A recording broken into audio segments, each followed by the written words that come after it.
இப்போ நம்ம உருளைக்கிழங்கும் வெள்ளை கொண்டக்கடலையும் போட்டு நம்ம குருமா வைக்க போகிறோம். அதுக்கு நான் ஒரு பேன் வச்சுருக்கேன். கொஞ்சமாக ஆயில் விட்டுக்கிறேன். இப்போ தாளிக்கிறதுக்கு பட்டை, கிராம்பு சேர்த்துக்கிறேன். ஒரு 3-4 கிராம்பு அளவுக்கு சேர்த்துக்கோங்க.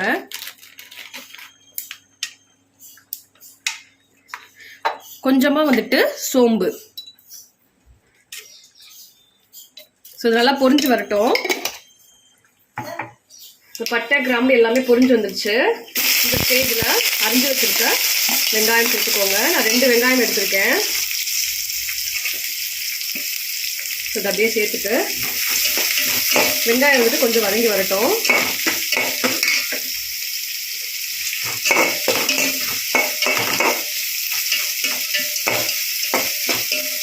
இப்போ நம்ம வெங்காயம் வதங்கிறதுக்குள்ள தேங்காய் அரைச்சி எடுத்துக்கலாம். தேங்காய் வந்துட்டு ஒரு பாதி மூடி அளவுக்கு நான் எடுத்திருக்கேன். ஸோ பூண்டு பல்லு பார்த்தீங்கன்னா ஒரு 4-5 பல் அளவுக்கு நான் சேர்த்துக்கிறேன். இதுலேயே வந்து கொஞ்சமாக வந்துட்டு சோம்பு எடுத்துக்கிறேன். சோம்பு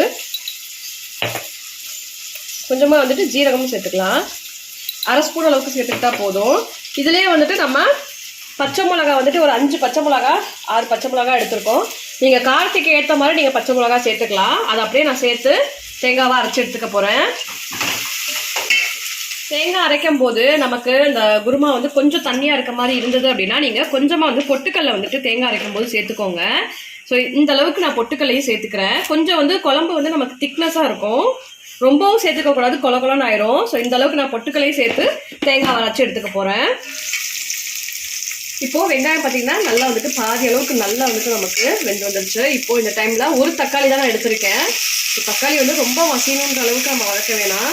ஸோ நார்மலாக வதங்கினா போதும். எடுத்து வச்சுருக்க கருவேப்பிலையும் சேர்த்துக்கிறேன். நல்லா வதக்கிப்போம். கொஞ்சம் வந்துட்டு வதங்கி வரட்டும்.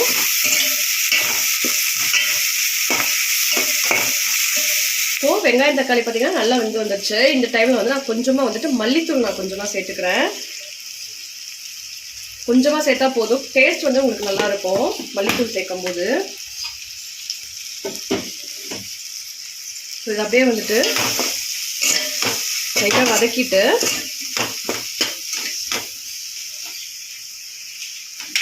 கொஞ்சமாக தண்ணி விட்டு நல்லா நான் கொதி விட்டுக்கிறேன். இதுலேயே வந்து கொஞ்சமாக உப்பு சேர்த்துக்கோங்க.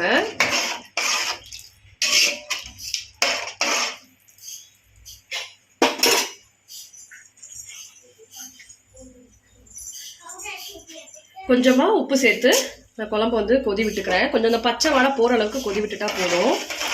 இப்போ நம்ம வெங்காயம் தக்காளி சேர்த்ததுக்கப்புறம் இந்த மல்லித்தூள் சேர்த்து நல்லா வந்துட்டு கொதி வந்துருச்சு. இந்த டைமில் பார்த்தீங்கன்னா நான் ஆல்ரெடி வேக வச்சு கட் பண்ணி வச்சுருக்கேன் உருளைக்கிழங்கு. அதையும் வந்துட்டு நான் சேர்த்துக்கிறேன். உருளைக்கிழங்கு பார்த்தீங்கன்னா 3/4 அளவுக்கு வெந்திருக்கு. 1/4 அளவுக்கு வேகணும். அதோட எடுத்து வச்சுருக்க கொண்டக்கடலையும், ஸோ கொண்டக்கடலை எடுத்து வச்சுருக்கேன்.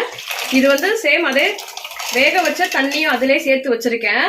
ஸோ அதையும் வந்துட்டு இதிலே சேர்த்துக்கிறேன்.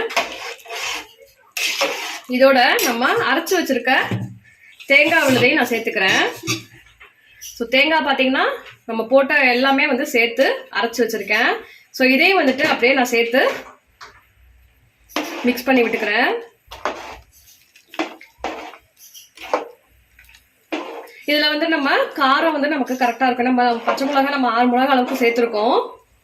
ஸோ காரம் வந்துட்டு கரெக்டாக இருக்கும். இல்லை தேவைப்படுறவங்க நீங்கள் இதுலேயே கூட கொஞ்சமாக மிளகாத்தூள் சேர்த்துக்கலாம். ஆனால் வந்துட்டு நமக்கு அப்படியே கலர் சேஞ்ச் ஆயிரும்.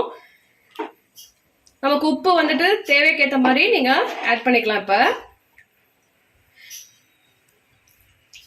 உப்பு வேணும் அப்படின்னா நீங்கள் இந்த ஸ்டேஜில் ஆட் பண்ணிக்கலாம். ஸோ அவ்வளோதான். ஒரு கொதி வந்ததுக்கப்புறம் நம்ம அடுப்பை ஆஃப் பண்ணிக்க வேண்டியதான். ஒரு கொதி விடுவோம்.